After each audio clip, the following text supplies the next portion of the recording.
Hello everyone, welcome back to my YouTube channel. I am Kavya from Sri Venkateshwar College of Engineering, Bengaluru, studying in the Department of Electronics and Communication. And today my topic is Cartesian coordinates and polar coordinates. Let us move to introduction part. That is, Cartesian coordinates are system for representing points in a plane using two perpendicular axes usually labeled as x and y. The point's location is defined by its distances along these axes measured from a reference point called the origin. In the picture we can see the Cartesian coordinates, that is 4 coordinates. First is full of positive and second is positive and negative. Third quadrant is full of negative and fourth is positive and negative.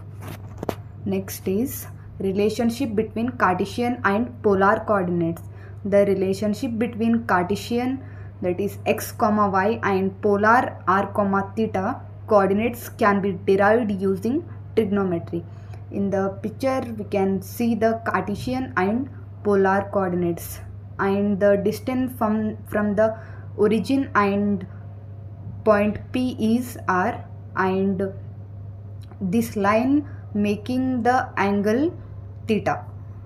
Next is, if x comma y be the Cartesian coordinates of the point whose polar coordinates are r comma theta, then we have x equal to r cos theta and y equal to r sin theta, or 2x square plus 2y square minus ax whole square equal to a square x square plus y square, which is the required Cartesian form of the given polar form of equation.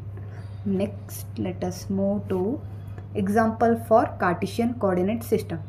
The Cartesian coordinate system uses a horizontal axis, that is called the x-axis, and a vertical axis called the y-axis. Equations for lines in this system will have both the x and y variable. For example, the equation 2x plus y equal to 2 is an example of a line in this system. In the picture we can see the x and y axis, and the left hand side is all the positive numbers along x axis, and left hand side is negative numbers. And next is polar coordinates. When each point on a plane of two-dimensional coordinate system is decided by a distance from a reference point and an angle is taken from a reference direction, it is known as the polar coordinate system. In the polar coordinate system, the origin is called a pole, and the distance from the pole is called the radial coordinate. Radial distance or simplify radius, and the angle is called the angular coordinate, polar angle or azimuth. In the picture we can see the polar coordinates. Next is applications of polar coordinates. First is position and navigation. Polar coordinates are used often in navigation, as the destination or direction of travel can be given a angle and distance from the object being considered. For instance, aircraft use a slightly modified version of the polar coordinates for navigation. One of the advantages of using polar coordinates for circular shapes is that they can simplify the equations and calculations involved. For instance, if you want to draw a circle with a radius of 2 units, you can use the equation x squared 2 plus y squared 2 equal to 4 in Cartesian coordinates, or the equation r equal to 2 in polar coordinates. And let us move to applications of Cartesian coordinates.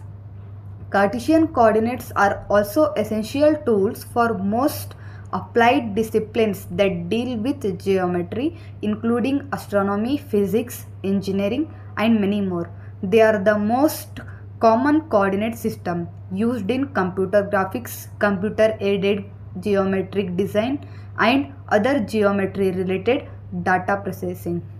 And next one is Cartesian coordinates are the foundation analytic geometry and provide analytic geometric interpretations for many other branches of mathematics such as linear algebra, complex analysis, differential geometry, multivariate calculus, group theory, and more. A familiar example is the concept of the graph of a function. And Cartesian coordinates are also essential for most applied disciplines that deal with geometry, including astronomy, physics, and engineering, and many more. And a coordinate system can be used to determine the position of any item from its starting point, known as the origin, to its current location. For example, we can measure the distance between the watch and the television from the other side of the room. And the advantages of a projected coordinate system: on the Cartesian plane, calculations of distances between points are trivial. Calculations of areas are relatively easy. Graphic representations are realistic provided the area covered is not too large. The Cartesian form helps in representing point, a line, or a plane in a 2-dimension or a 3-dimension plane. The Cartesian represented with respect to 3-dimensional Cartesian system and is with reference to the x-axis, y-axis, and z-axis respectively. Thank you guys for watching my video. Please like and subscribe. Thank you.